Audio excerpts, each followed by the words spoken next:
ఈ మధ్య కాలంలో యూత్‌కు సంబంధించిన రచన చాలా విస్తృతంగా వస్తుంది. నా ఉద్దేశంలో యూత్ అంటే 35 ఏళ్ల లోపు అని ఒక క్రైటీరియా పెట్టుకొని, వీళ్ళ ఆలోచనలేమున్నాయి?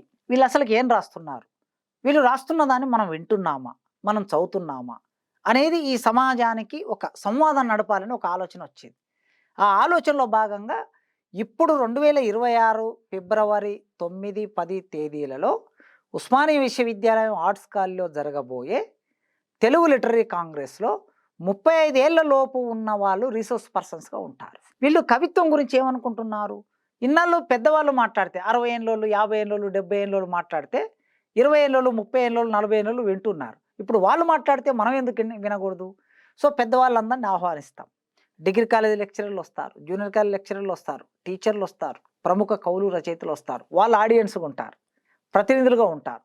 దాంతో పాటు మన దగ్గర ఇక్కడ ఉస్మానియా యూనివర్సిటీలో ఉన్న research scholars and PG students కూడా ప్రతినిధులుగా ఉంటారు.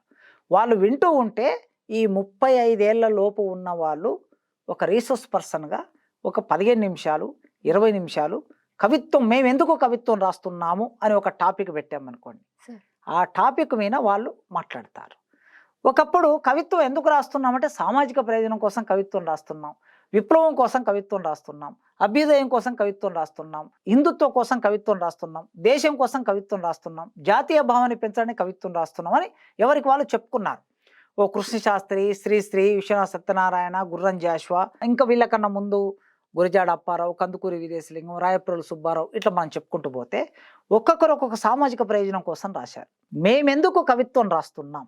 మేమెందుకు రచన రాస్తున్నాం? సామా అసలుకు రచనకి సామాజిక, రాజకీయ, ఆర్థిక సంబంధాలు ఎట్లా ఉంటున్నాయి? ఇట్లాంటి అనేక టాపిక్స్ మీద ఒక 5, 6 మంది మాట్లాడతారు.